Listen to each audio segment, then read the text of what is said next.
Good morning, church. If you're glad to be in the house, can you stand up on your feet? We're going to worship the Lord together. If you feel comfortable, get your hands on it like this. We're going to raise His praise together. When the battle rages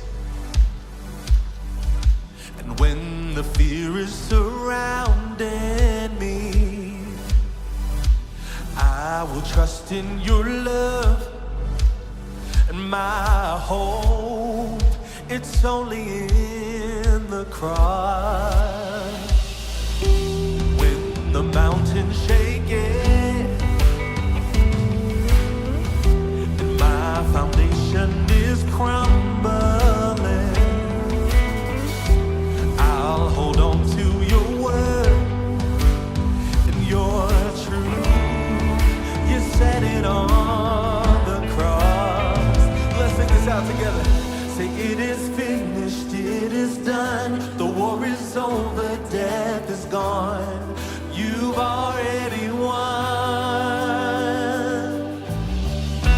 Sin defeated by your blood. The enemy is overcome.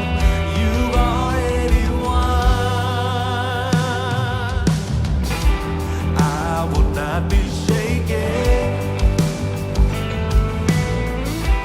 when your love is sustaining me. Rock of my salvation, my hope forever in the cross. Come on, every voice say, it is finished, it is done. The war is over, death is gone. You've already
are grounded in Jesus, amen? We are grounded in something so much bigger than ourselves.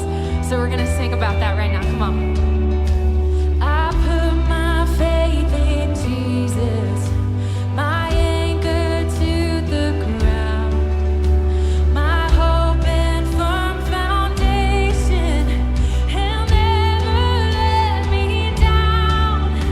I put my faith in Jesus, my anchor to the ground, my hope and firm foundation. He'll never let me down. I put my faith in Jesus, my anchor to the ground, my hope and firm foundation. He'll never let me down. I put my faith in Jesus, my anchor to the ground, my hope and firm foundation. He'll never let me down. Great is your faithfulness to me. Great is your faithfulness to me. From the rising sun to the setting, same I will praise your name. Great is your faithfulness to me. Sing, great is your faithfulness to me. How great is your faithfulness to me. From the rising sun to the setting, same I will praise your name. Great is your faithfulness to me.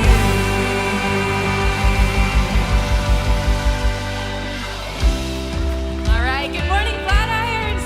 Hey, we love you guys. We're so glad you're here worshiping with us. Would you take a second, say hi to someone around you that you don't know, make them feel welcome, and you can have a seat. Hey, if you're joining us online, we are welcoming you as well into our room. We know that we are connected to you no matter where you are in the world, but we're so excited to see you back here worshiping with us soon.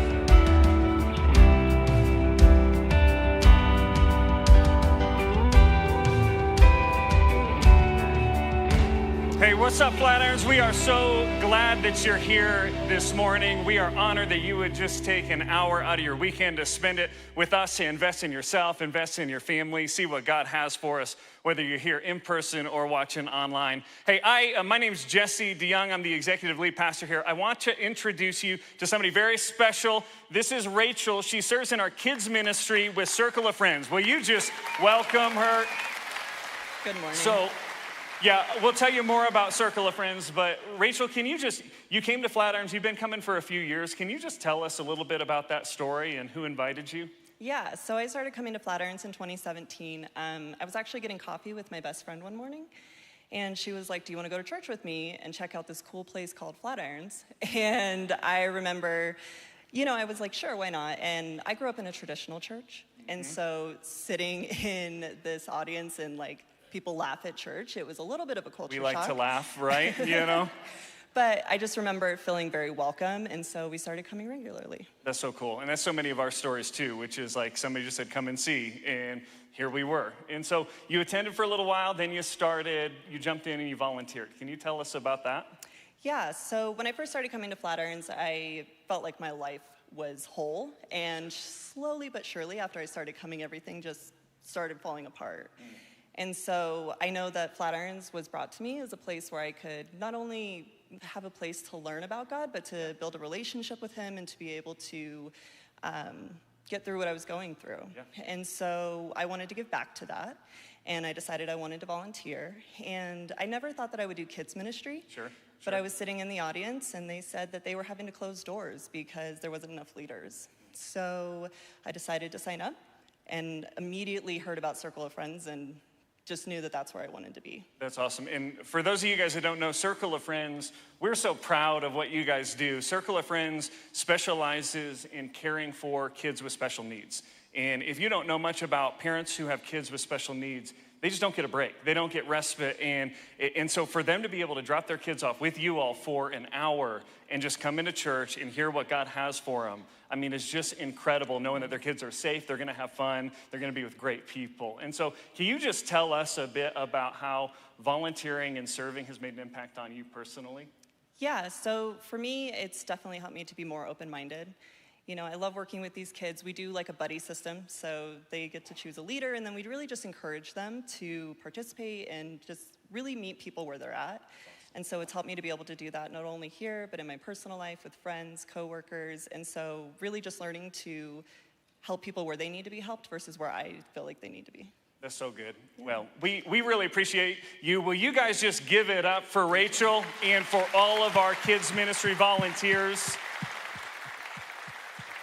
Hey, we've been telling you, we don't just want something from you, we want something for you. There's nothing like knowing that you're making a difference. There's nothing like giving back. There's nothing like God using you to show somebody else, no matter what, no matter where. Jesus is for them, and so are we. And so we've got these different opportunities for you to jump in and volunteer here at Flatirons on the weekend. You guys know, as many people are coming back to church for the first time in over a year, we've got more and more opportunities for you to jump in and get involved. You can go on our website, flatironschurch.com/volunteer. You can get more information there. You can sign up to talk to somebody about it. But it might also not look like volunteering on the weekend. It could be coming in during the week to help prep this place for when thousands of people show up on the weekends. Or it could be your small group getting together and adopting a single mom and paying for childcare. Whatever it looks like, we want to be the kind of a church that gives back. So again, you can sign up to hear more about that. Go to flatironschurch.com/volunteer. Well, I'm so excited about today. We are in week 2 of our series, Post-Christian Jesus. We're looking at culture and Jesus. Our teaching pastor, Ben Foote, is going to be teaching us this morning. Will you just join me in welcoming Ben Foote to teach us today?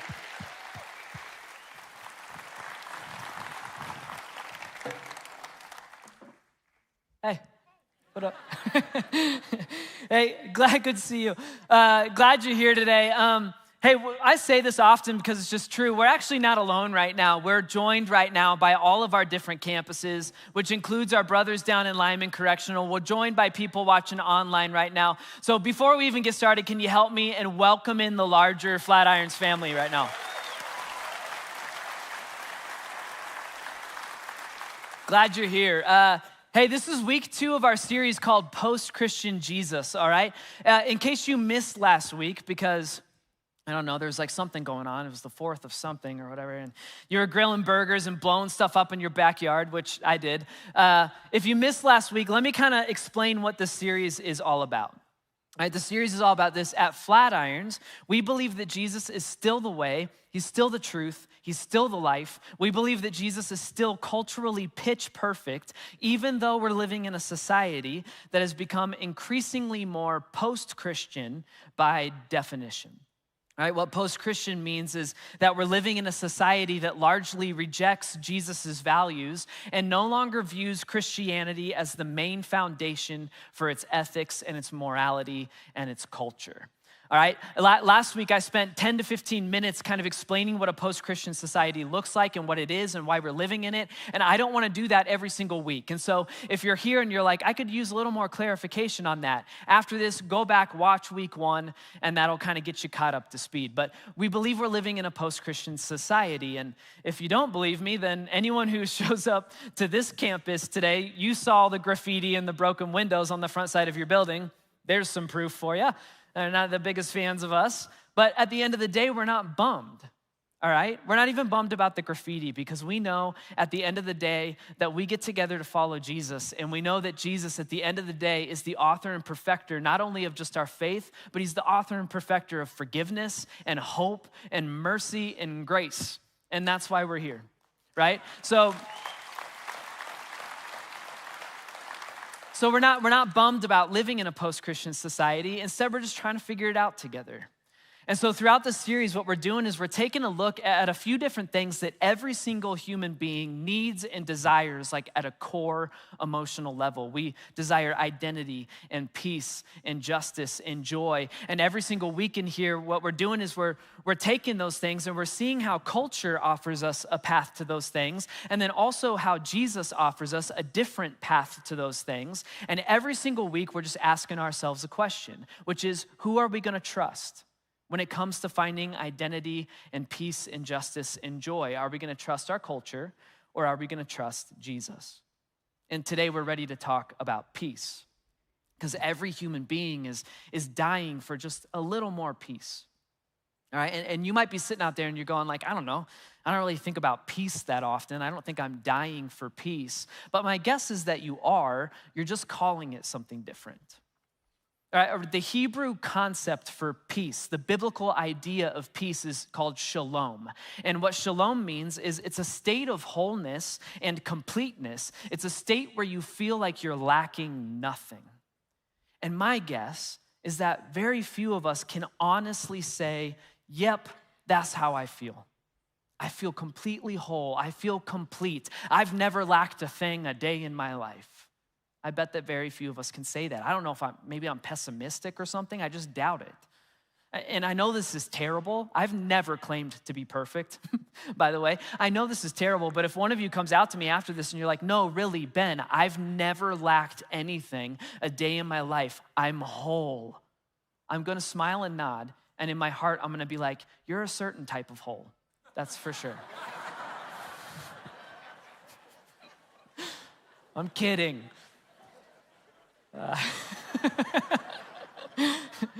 See, peace means that we feel like we lack nothing. We feel completely whole. And most of us don't feel like that, which means, for example, like if you're a stay-at-home mom and you had one of those days where the kids are just absolutely insane and they won't stop whining, right? And they've drawn on the walls in Sharpie markers, and you finally reach that breaking point at like 3 p.m. where you're like, I need to go potty, but you don't, right? You just need to go in the bathroom with a box of Cheez-Its and lock yourself in there and cry for a little bit.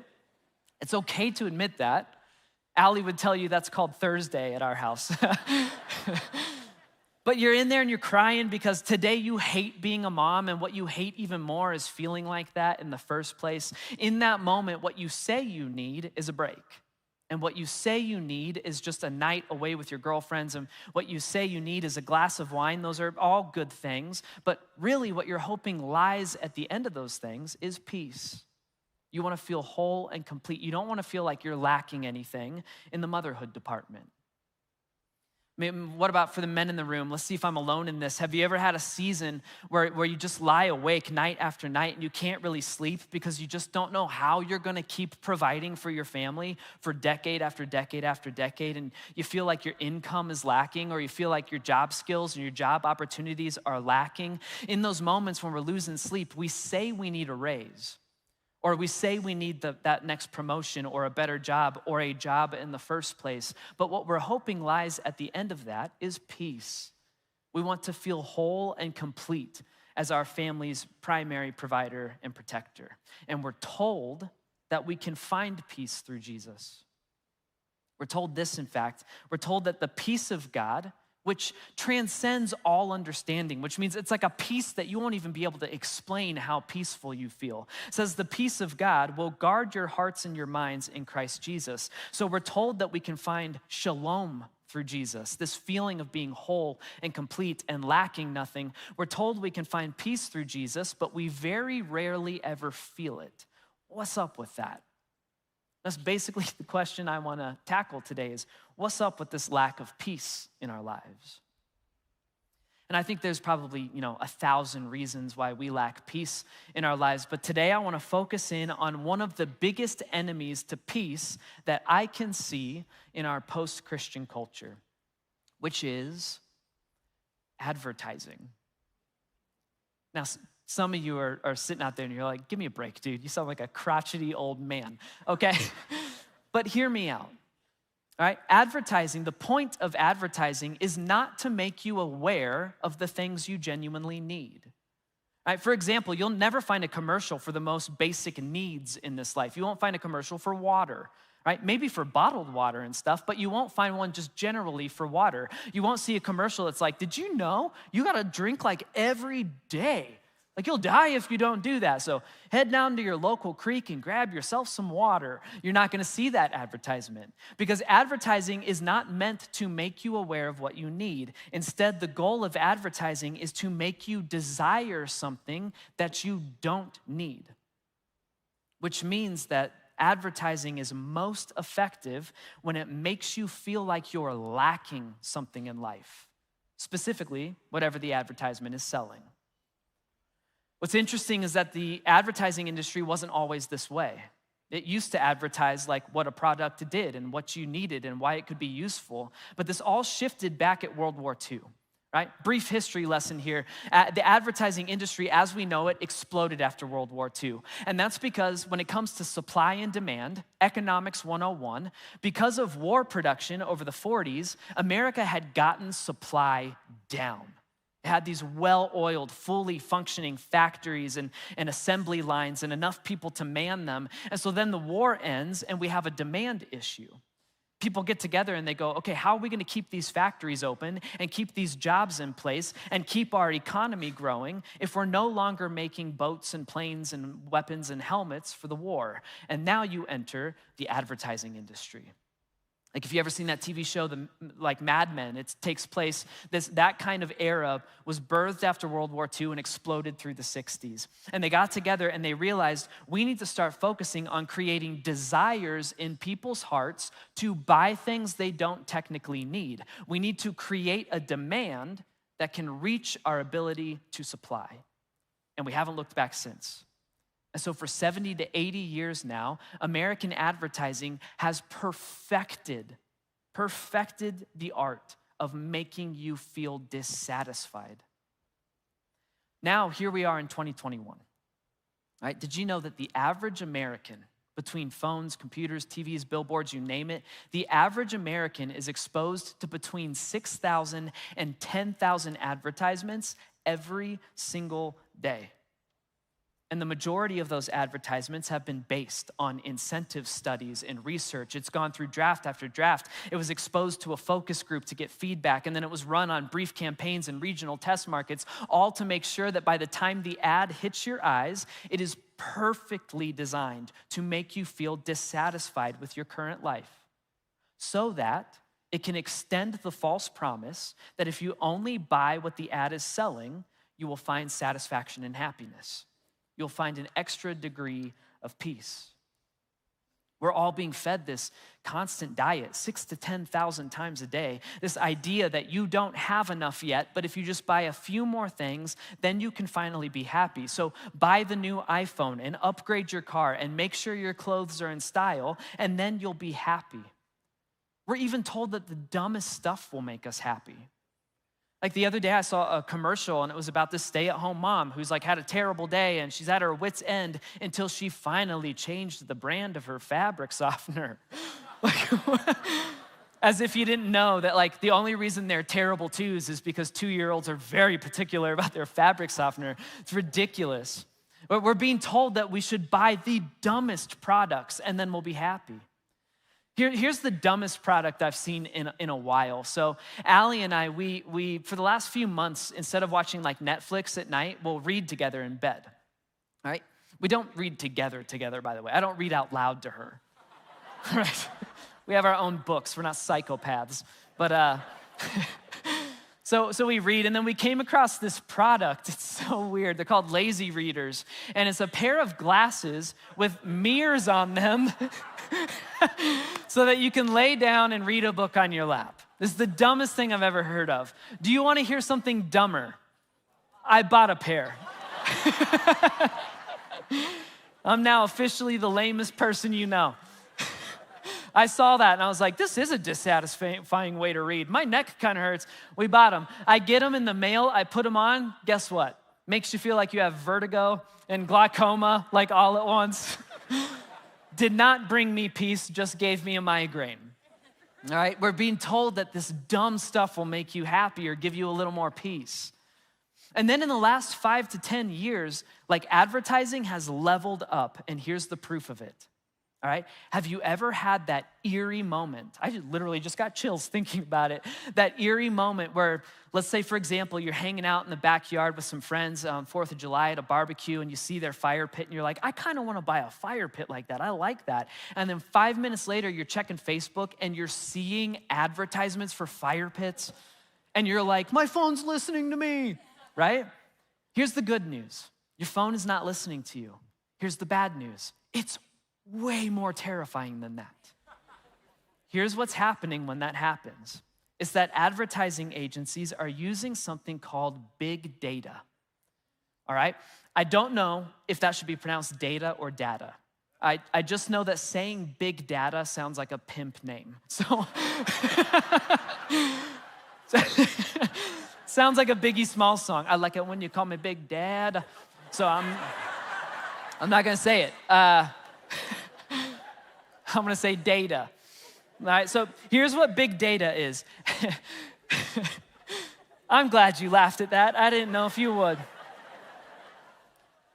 I like this crew. So here's what big data is. So every time you use social media or shop online or use Google or pass out your email address, anytime you click accept cookies on that one website, don't know what it means. I just know that I've never gotten a macadamia nut out of the thing. Anytime you do that, what's happening is little pieces of information about you are being logged and compiled and stored with other pieces of information about you. It's called big data. And big data knows your age and your race and where you live and your income and your marital status, how many kids you have, how many pets you have, your hobbies, your addictions, you name it. And ad agencies and businesses, they purchase this information about you so that they can send you advertisements through your phones and your computers that are specifically designed for you. Which means when your phone shows you advertisements for fire pits, your phone's not listening to you. Instead, it's more terrifying. What's happening is your big data is helping businesses accurately predict what you are going to desire and when you are going to desire it. You should Google this later if you don't believe me. Target, like the department store that I buy 100% of my gray t-shirts from. Some of you are going, he really does wear gray t-shirts all the time. I do. So Target actually claims that they can use big data so effectively that they estimate that with 80% accuracy, they can know you're pregnant before your friends and family do. Google it. In some cases, they believe they can know you're pregnant before you do. It's crazy. And that's why, even though you're still waiting for that first doctor's appointment and that first ultrasound to finally tell your friends and family, if you're paying attention, you're already getting advertisements for diapers and baby formula. This targeted advertising stuff, it's the most effective advertising the world has ever seen. And because big data has been so successful in manipulating you and me into buying stuff that we don't need, get this, back in 2017, big data beat out oil as the most valuable resource on earth. And it has been that way for 5 years and counting now. So just to be clear, to drive this point home, literally the most valuable resource on the planet is your information.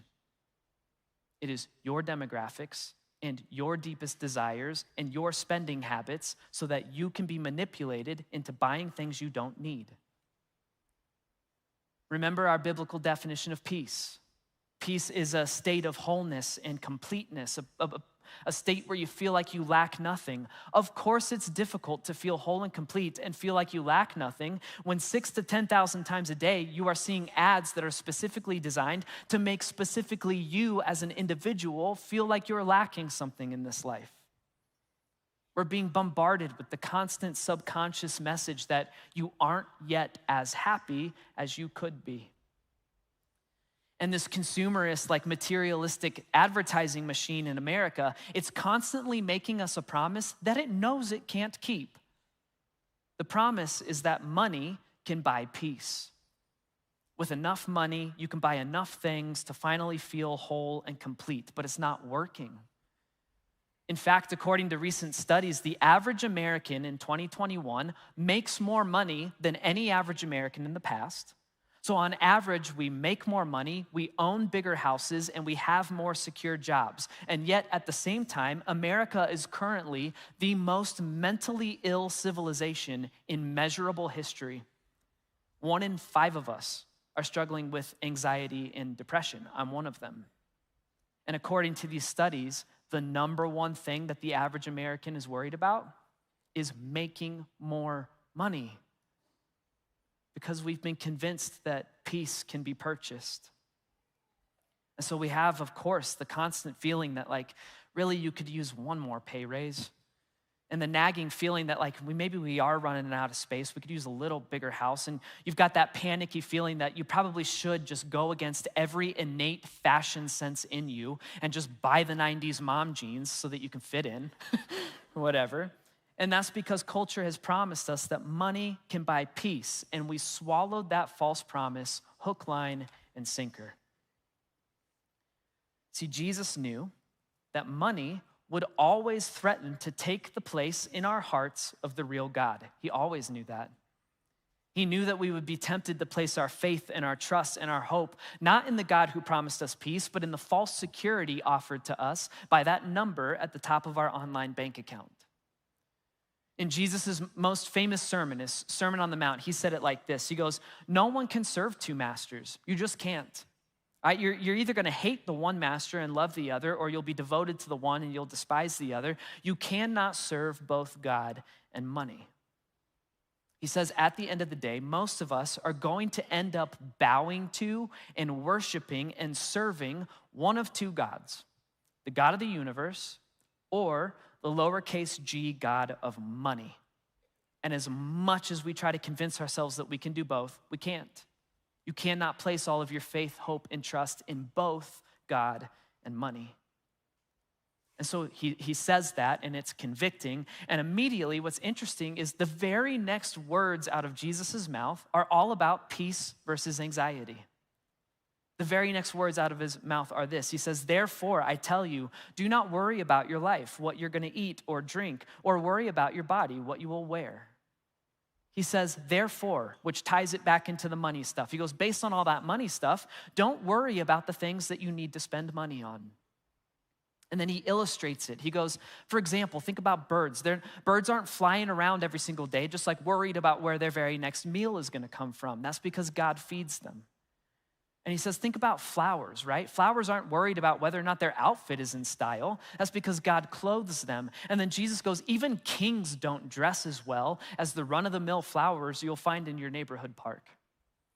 And then Jesus goes, God cares about you, human beings, way more than he cares about birds and flowers. And so you don't need to worry. He's gonna take care of you.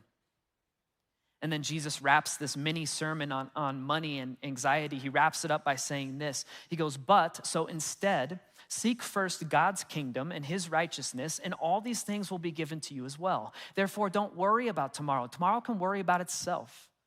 Each day has enough trouble of its own. And if we're not paying attention, we'll miss the connection Jesus made, the connection between money and anxiety, and the connection between God and peace. Jesus says, if you make God the master of your life, so the king of your life, then he's a loving king who cares for you. And you can find peace in the idea that he's going to care for you. But on the other hand, if you make money the king of your life, then you are bowing to a tyrant king. The tyrant king of money always demands that you make more, and it demands that you buy more things. And when you bow to the tyrant king of money, you sign up for a state of anxiety. And I know that no one in this room would outright say, I've made money the king of my life. But at the end of the day, what else should we call it? What else do we call the number one thing that the average American is worried about, the number one thing that we sacrifice our lives and time to make more of, and the number one thing that we're counting on to bring us peace and security? It sounds like a king to me. And when we bow to the king of money, it means that you do need to be anxious. You'd better be. You better be anxious about where that next paycheck comes from, and you better be worried about locking in that promotion or that pay raise. Why? Because at the end of the day, what you've really done is placed all of your faith and hope and trust in yourself and your own ability to make enough money and purchase peace. So of course you're stressed. Because here you are, and the kids are getting older and older, and they're outgrowing their shoes every 6 months, right? And you're staring down the barrel of like organized sports and all the gear and equipment that you'll have to buy for that. And you're staring down the barrel of braces and orthodontics, like I am at least. Goodness. I'll spend a fortune fixing my kids' mouths. Their teeth are classically British.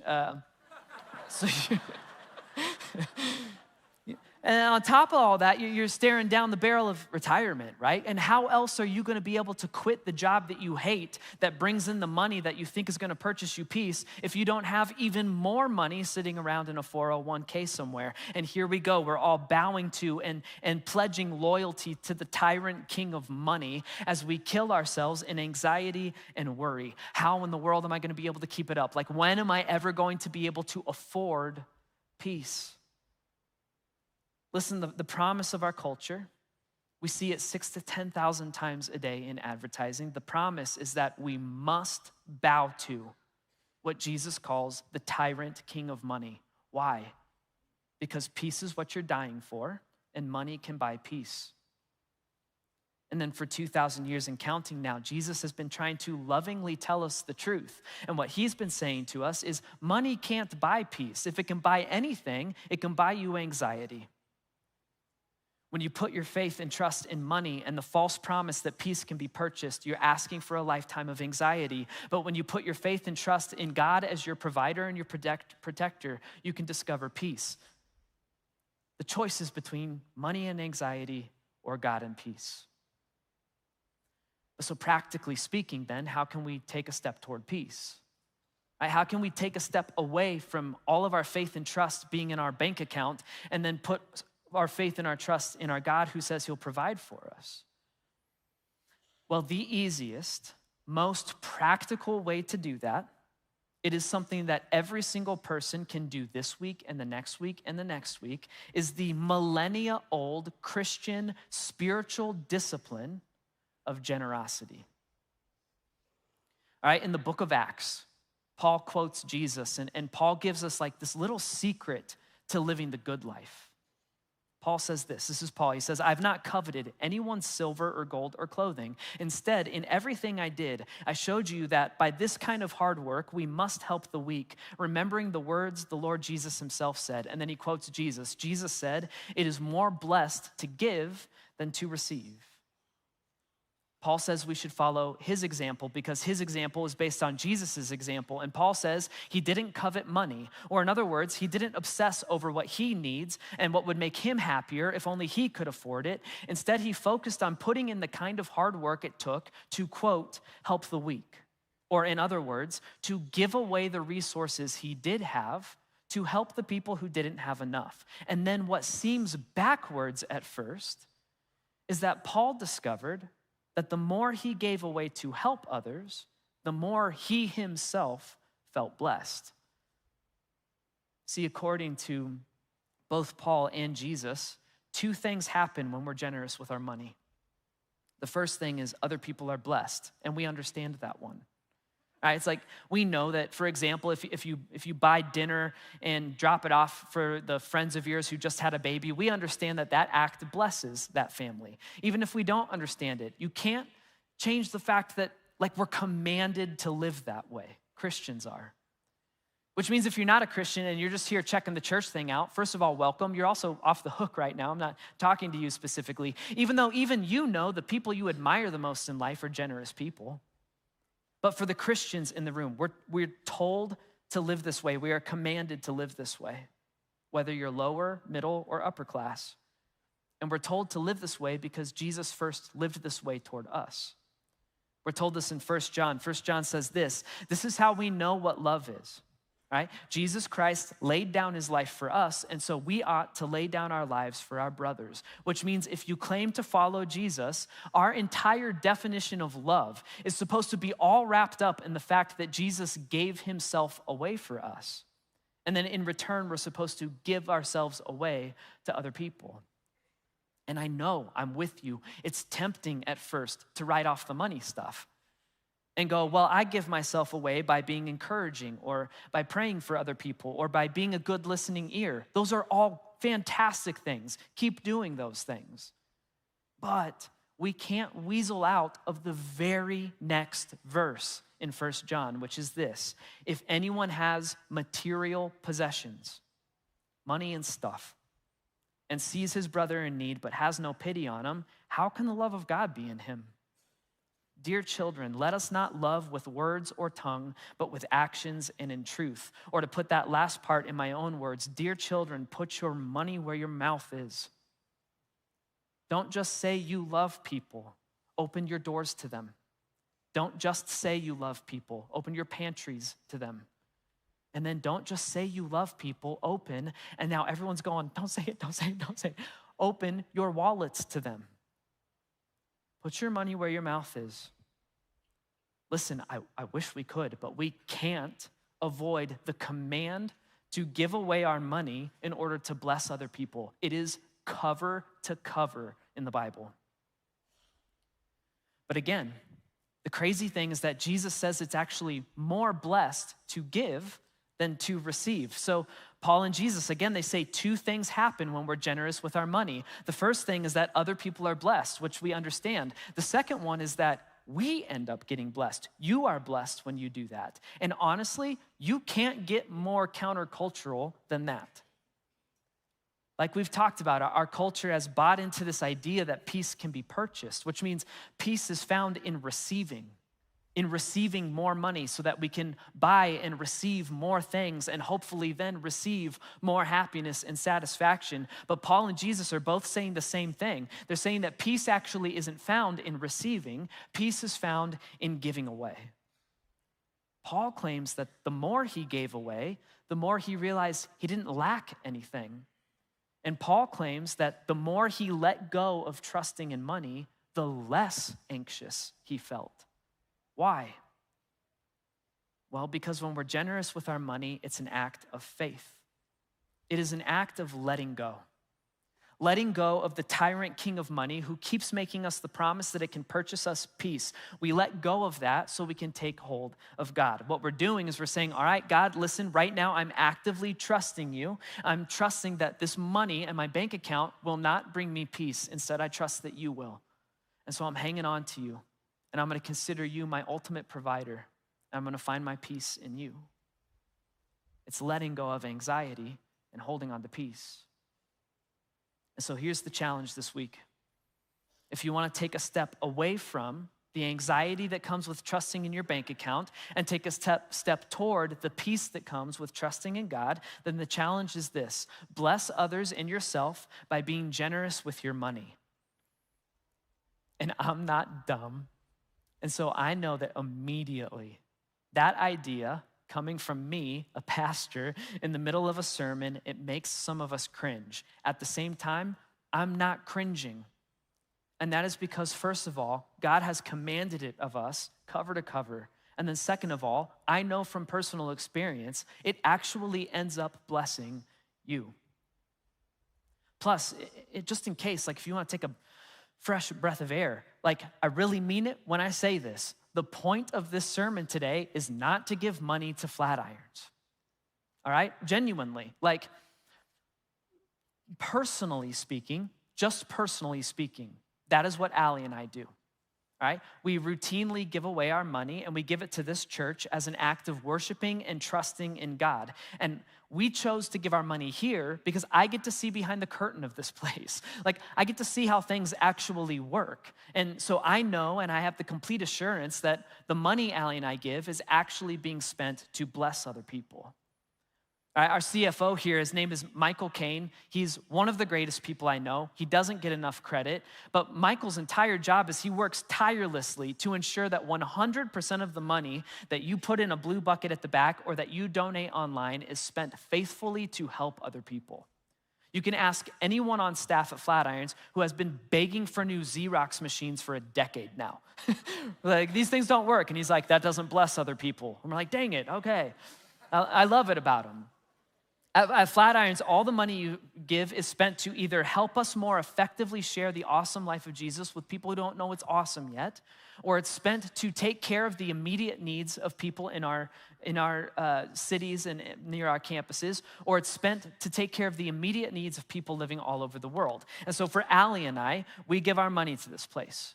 Right? Because I know that I'm really giving my money to Michael Caine, and Michael Caine is going to help make sure that my money is faithfully spent to bless other people. And so I will say, I have to say this, if you trust this church, I can say in complete confidence and integrity, if you want to try this generosity thing out, you should totally give money to this church. You get to cut a check knowing that you're blessing the world. It's dope, right? With that being said, if you don't want to give money to this place for some reason, that's fine. Because honestly, the point of this message today is not to give money to Flatirons. The point of this message is to take Jesus at his word and see if it really does bless others and yourself by being generous with your money. Go give it to another organization that you believe is going to use your money to bless other people. Or even better, cut out the middleman. Cut us out, cut out some other organization, handle it yourself, which means offer to help with repairs for the car that's been broken down in your neighbor's driveway for weeks, or call up that buddy of yours who's in between jobs and say, hey, dude, I've been there before. I just want to help with rent this month. Or if that's out of your price range, hey, dude, I've been here before. Tonight, I just want you to take a load off, not worry about it. I want to buy you dinner. Just try it. The point is to be generous with your money and then see if it ends up blessing others and blesses you. The point isn't necessarily where you give your money, although you should be wise about it. And the point isn't how much money you give, although it should probably be enough to feel a little bit risky. But instead, the point is to let go of the thing that we have been clinging to, hoping that it's going to bring us security and peace, and instead let go of it and grab onto Jesus as our ultimate provider. And honestly, if you're tired of losing sleep because you don't know where your next paycheck is going to come from, or you're worried about the promotion and the pay raise, and if you're tired of the constant message of our culture that you don't own enough yet, and so you yourself aren't enough yet, and if you're tired of the never-ending and honestly never fulfilling attempt to purchase peace by making sure our clothes are trendy and we own the newest, shiniest gadgets and we're gambling and investments, you name it, if you're trying to chase after peace by trying to purchase it while it constantly stays outside your fingertips, if you're tired of that, what do you have to lose? Why not take the leap and try the thing that Jesus promises will lead to less anxiety and more peace? Why wouldn't you try to bless others and yourself by being generous with your money?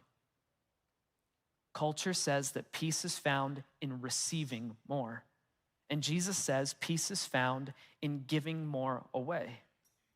But at the end of the day, I am not your Holy Spirit. I don't want to be. And I'm not your conscience. I don't want to be. And so you have to decide for yourself, who are you going to trust when it comes to genuine peace? Your culture or Jesus Christ? Let's pray. All right, God, ultimately, I thank you for this convicting truth that you have been saying to us since the beginning of time. God, it's convicting, it's invasive. Anytime we have to sit around and talk about your view of money and the level of faith and trust we've put in it, like it makes us anxious. And ultimately, that's just proof that we have placed our faith and our trust in our bank account. So ultimately, God, I thank you for this convicting truth, because it's convicting, but I also know that it really does lead to peace. I know it from personal experience. Allie and I know that. So God, I pray this week that you would give us the courage it takes to trust you on this one and to just try it out and to be generous and to take care of our neighbors and our friends and our family. God, I pray for the courage to give it a shot. And then I already thank you in advance for keeping your promise. The more that we do that, the more that we give away, the more blessed we feel. It doesn't make sense in our culture, but it's true. So God, I pray for the courage to try it. And I thank you for keeping your promise that when we try it, we'll feel more peace. God, right now what we're gonna do is we're gonna sing one more song before we head out of here. And what we're gonna do is we're gonna sing and we're gonna reflect on the words in the song, because this song is all about an invitation to just let go of the things that we falsely put our trust in so that we can hold on to you and say confidently, at the end of the day, you are all I need and you are enough.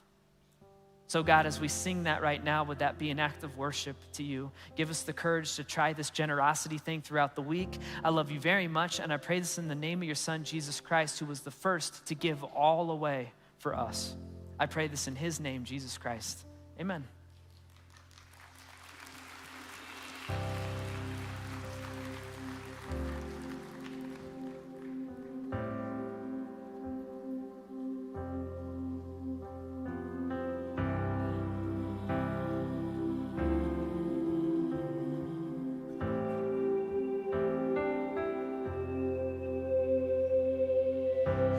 I've carried a burden for too long on my own. I wasn't created to bear it alone. I hear your invitation to let it all go. I see it now, I'm laying it down, and I know that I need you. I run to the Father, fall into grace, done with the hiding.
this morning, church. If you want to practice that generosity, buckets are in the back. And if you need prayer, our prayer team will be up front. If not, we'll see you next week. We love you so much. God bless.